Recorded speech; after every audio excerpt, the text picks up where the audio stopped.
6:43 in the morning, March 12, 1948. Robert Adamson stood at the edge of his cotton field in Brazos County, Texas, watching his hired man drag a fertilizer spreader across 18 acres he'd worked conventionally for 22 years. The soil yielded 847 pounds of lint cotton per acre in 1947. Adamson owed $12,400 on equipment. His neighbor William Hebert farmed an identical soil type 3 miles east using nothing but compost and cover crops. Hebert's 1947 yield was 839 pounds per acre. The difference was 8 pounds.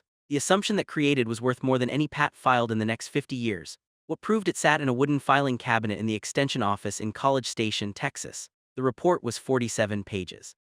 It documented every input, every rainfall total, every temperature reading, and every pound of cotton ginned from both farms across 4 growing seasons. Nobody outside Brazos County saw it until 1987. The cotton market in 1948 ran on synthetic nitrogen. Ammonium nitrate production had scaled up during the war. Factories built to supply explosives were retooled for fertilizer the moment fighting stopped in 1945. The cost per ton dropped from $78 in 1945 to $41 by 1947. Manufacturers had capacity and they had inventory. What they needed was adoption. Every extension bulletin published between 1946 and 1950 carried the same message.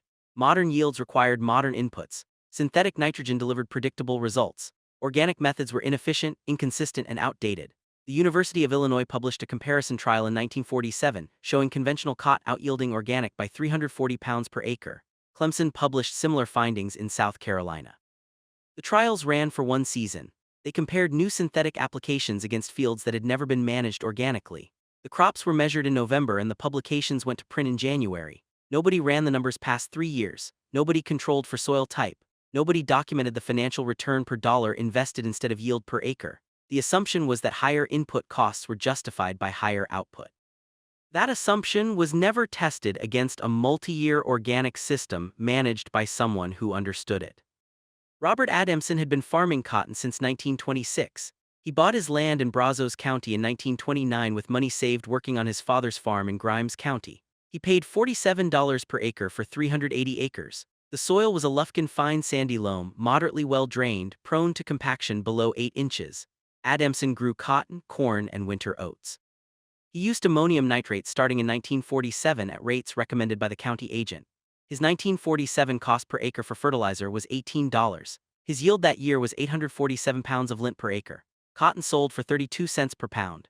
His gross income per acre was $271. His net after fertilizer, seed, fuel, and labor came to $89 per acre.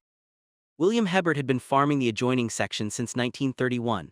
He bought his land the same year Adamson did, paid $44 per acre for 360 acres. The soil type was identical. Hebert's father had farmed in Louisiana and refused to use synthetic fertilizer. Hebert adopted the same system. He grew cotton, corn, winter vetch, and hairy vetch. He spread composted cattle manure at 4 tons per acre every 3rd year.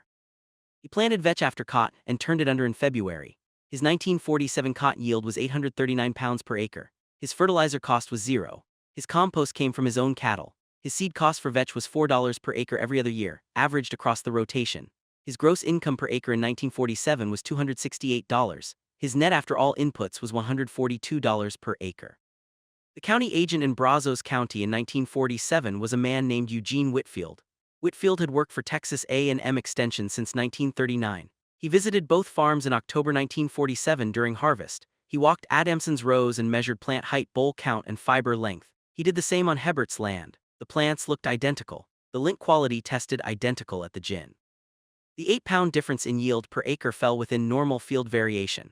Whitfield asked both men to document everything they did for the 1948 season. Adamson agreed. Hebert agreed. Whitfield told them he wanted to know if organic methods could match modern methods under identical conditions over multiple years. He did not tell them the experiment had no official funding. He did not tell them the results would never be published in a journal. He ran the comparison himself using his own time and his own notebooks because he had seen too many one-year trials that ignored economic reality.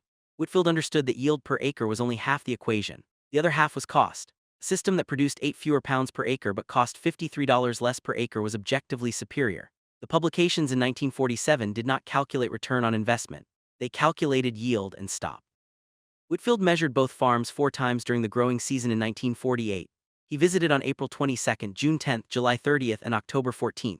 He recorded rainfall from gauges installed on both properties. He took soil samples at 3 depths. He counted plants per row foot. He measured plant height and node count. He documented every fertilizer application, every cultivation pass, every irrigation event, and every pest management decision. Adamson applied ammonium nitrate on April 18 at 120 pounds per acre. He applied again on June 4 at 80 pounds per acre. He irrigated twice using a ditch system fed by a diesel pump. He sprayed calcium arsenate for boll weevil on July 12. Hebert applied compost in March at 4 tons per acre. He planted hairy vetch between his cotton rows on June 15 and mowed it in place as a mulch on July 20. He irrigated once. He did not spray for weevils. He released chickens into the field in late July and let them forage through the rows for 2 weeks. The chickens ate weevils, grasshoppers, and weed seeds. They deposited manure. Hebert penned them at night and moved them every 3 days. Harvest came the second week of October. Adamson's cotton yielded 891 pounds of lint per acre. Hebert's cotton yielded 887 pounds per acre. The difference was 4 pounds. Whitfield had both gins weigh every bale separately and tag it by field section. He calculated the cost per pound of lint produced. Adamson's total input cost for 1948 was $32 per acre, including fertilizer, fuel, irrigation, and insecticide. His cost per pound of lint was 3.6 cents. Hebert's total input cost was $11 per acre, including compost labor, vetch seed, and irrigation. His cost per pound of lint was 1.2 cents. Cotton sold for 30 cents per pound in October 1948. Adamson's net profit per acre was $237. Hebert's net profit per acre was $255. The organic system returned $18 more per acre despite yielding 4 pounds less. Whitfield wrote up the results in a 12-page summary dated November 1948. He submitted it to the extension director in College Station with a note recommending a 5-year trial across multiple counties. The director thanked him and filed the report. No trial was commissioned. No bulletin was published. Whitfield received no response. He kept measuring anyway. The 1949 season ran wet. Brazos County recorded 41 inches of rainfall between April and September, 9 inches above the 30-year average. Adamson's cotton showed excessive vegetative growth from the synthetic nitrogen and the rain. The plants grew to 48 inches in height. The canopy closed by mid-July. Airflow dropped. Boll rot appeared in the lower canopy by late August. Adamson sprayed sulfur twice. The infection persisted. His October yield was 782 pounds per acre. Hebert's cotton grew to 38 inches. The vetch mulch he had mowed in place reduced soil nitrogen availability just enough to limit vegetative growth. The canopy stayed open. Airflow was adequate. Boll rot appeared in 3 isolated areas. Hebert pulled the infected plants by hand and burned them. His October yield was 843 pounds per acre. Hebert outyielded Adamson by 61 pounds. The economic gap widened. Adamson's net profit per acre in 1949 was $201. Hebert's was $267. Whitfield's 1949 report added 16 pages. He documented the rainfall totals, the plant height differences, the boll rot progression, and the yield outcomes. He noted that the organic system's lower nitrogen availability functioned as a buffer against excessive vegetative growth in high rainfall years.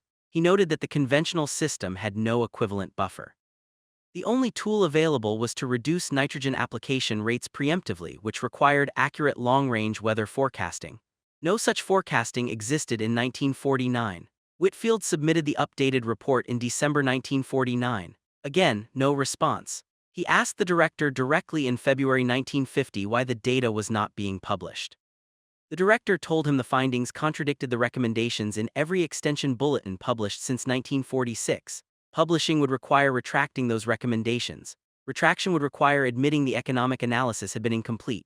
The fertilizer manufacturers who funded the research trials would object. The political cost was too high. Whitfield was told to continue collecting data but not to publish.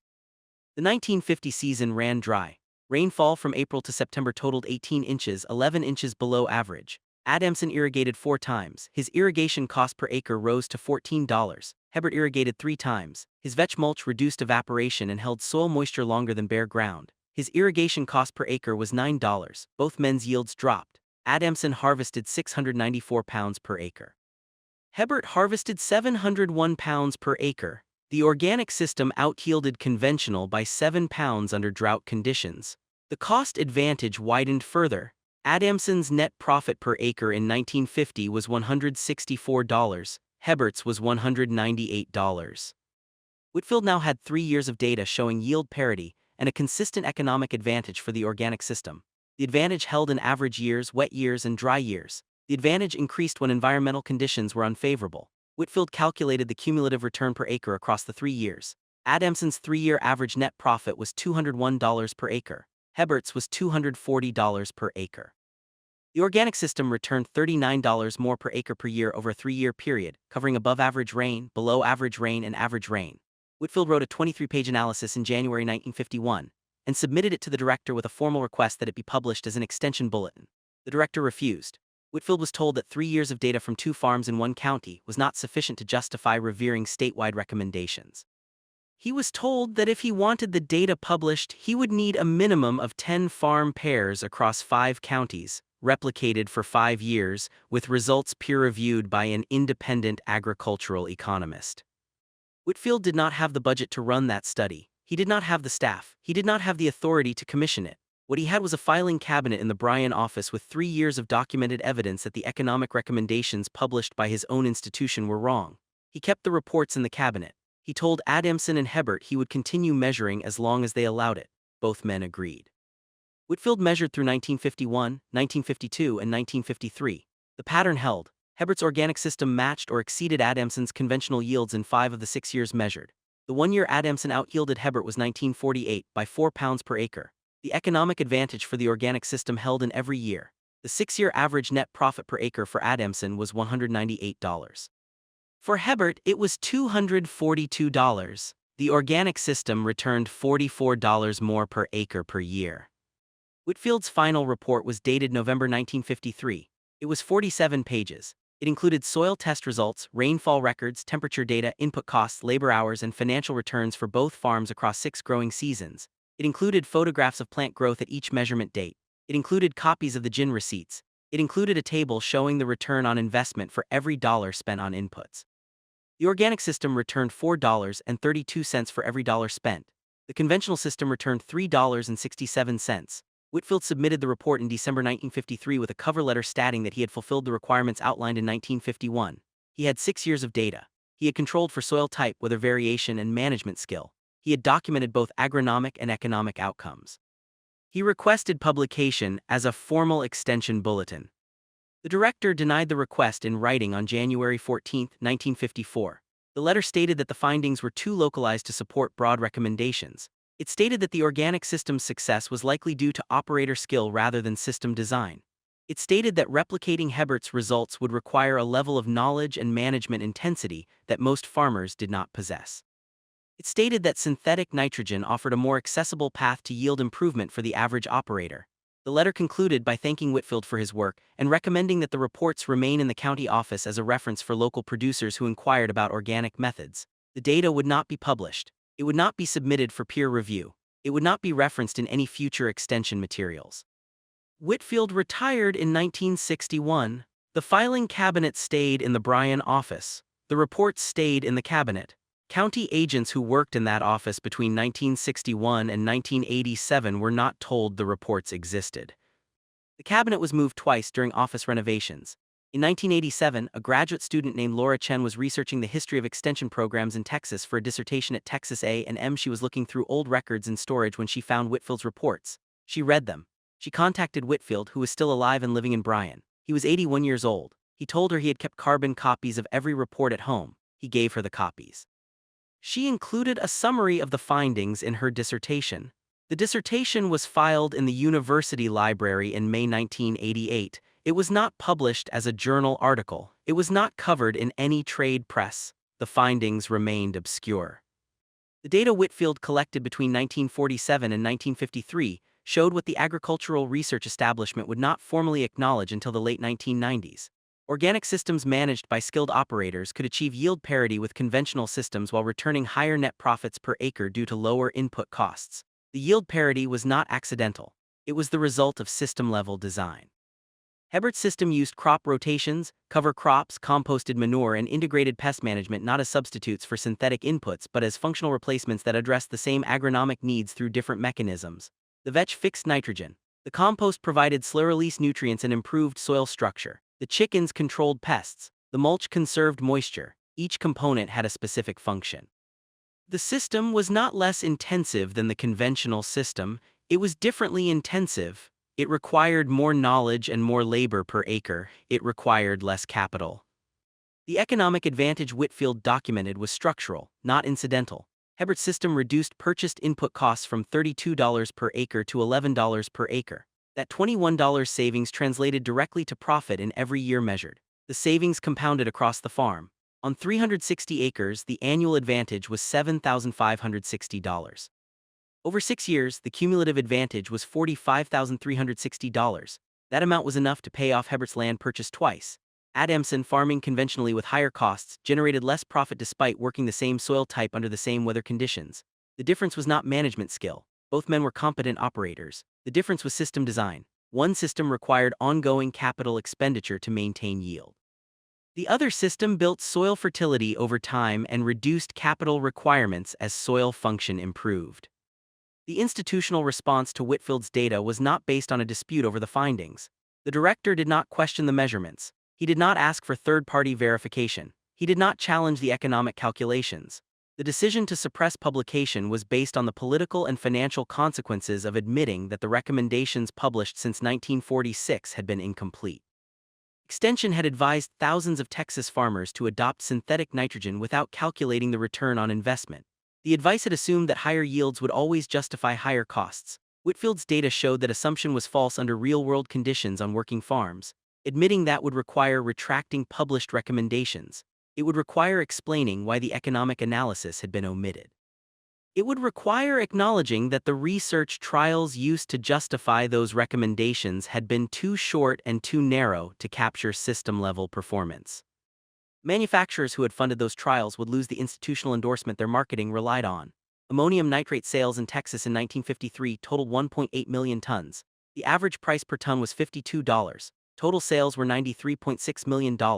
Extension's recommendations were a significant factor in driving adoption. Revering those recommendations would reduce sales. The manufacturers knew that. The Extension administration knew that.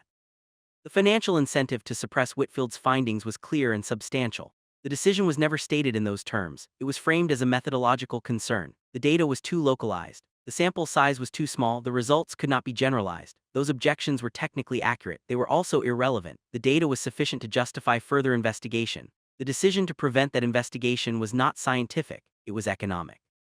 Robert Adamson farmed conventionally until 1967. He sold his land that year and retired. He died in 1974 at the age of 71. William Hebert farmed organically until 1970. He sold his cattle in 1968 and leased his land to a neighbor who continued farming conventionally. Hebert died in 1979 at the age of 76.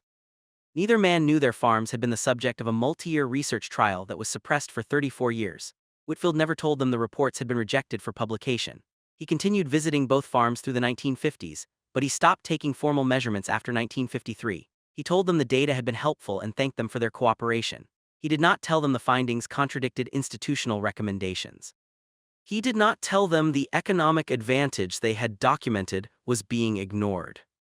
Eugene Whitfield died in 1995 at the age of 89. His obituary in the Bryan Eagle mentioned his 40-year career with Extension. It did not mention the reports in the filing cabinet. His family donated his personal papers to the Texas A&M Library in 1996. The carbon copies of the Brazos County reports were included in that donation. They were cataloged as part of the Whitfield collection in 1997. A reference librarian noticed the yield and economic data and forwarded a summary to the Sustainable Agriculture Program at the university. The program director reviewed the reports and submitted a summary to the American Journal of Alternative Agriculture in 1998. The summary was published in the fall 1998 issue under the title Reassessing Early Organic Yield Data from Texas, 1947 to 1953. The article was 4 pages. It included tables showing Hebert's and Adamson's yields, costs, and net returns for all 6 years. It noted that the data had been collected by a county agent and never published. It noted that the findings were consistent with more recent long-term organic trials conducted in the 1990s. It did not explain why the data had been suppressed. The institutional acknowledgement that organic systems could achieve yield parity with conventional systems came 50 years after Whitfield documented it. The Rodale Institute published results from its farming systems trial in 1999 showing that organic corn and soybean yields matched conventional yields after a transition period of 3 to 5 years. The trial had run since 1981. The data covered 18 years. Findings were published in peer-reviewed journals and covered in agricultural trade press. The Rodale data was treated as new information. The Whitfield data from 1947 to 1953 was not referenced. The two studies documented the same outcome using the same methodology across different crops in different regions 50 years apart. The institutional response was entirely different. Rodell's findings were published and discussed. Whitfield's findings were filed and forgot. The difference was not the quality of the data. The difference was the institutional willingness to accept findings that contradicted existing recommendations. In 1953, Extension's credibility and fertilizer industry profits depended on maintaining the assumption that synthetic inputs were necessary for competitive yields. In 1999, the organic market had grown large enough that documenting yield parity was no longer a financial threat. The institutional incentive had reversed. By 1999, universities were developing organic research programs and seeking USDA funding for organic trials.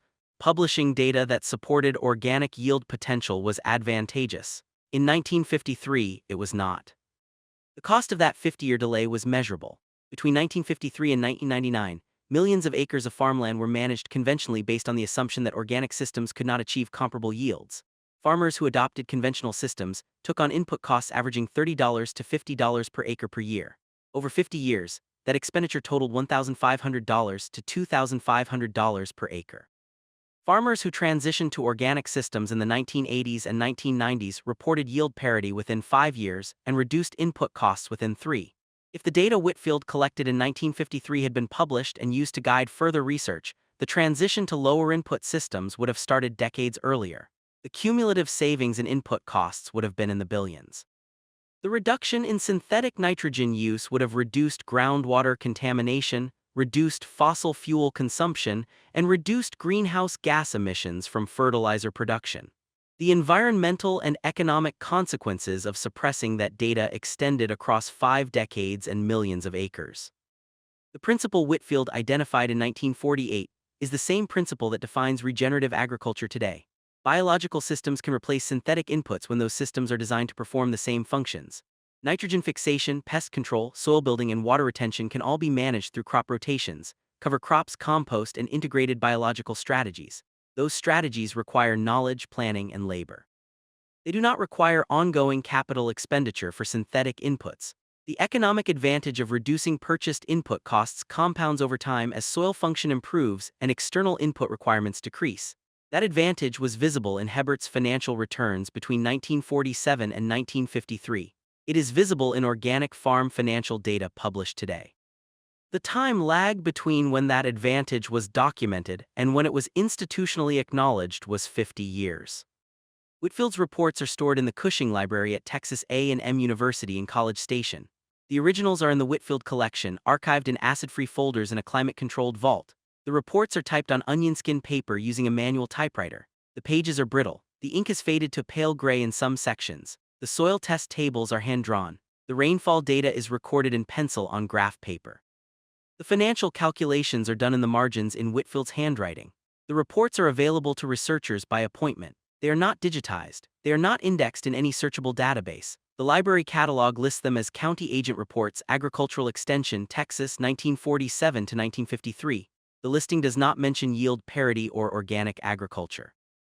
Researchers looking for early organic data would not find them unless they already knew they existed. Subscribe now if you want to see more forgotten agricultural research that was buried for reasons that had nothing to do with science. Drop a comment telling me where you're farming and whether you've ever seen data from your region that never made it into the recommendations. Name your state. Tell me what got left out. The history of what we were told to do is not the same as the history of what actually worked.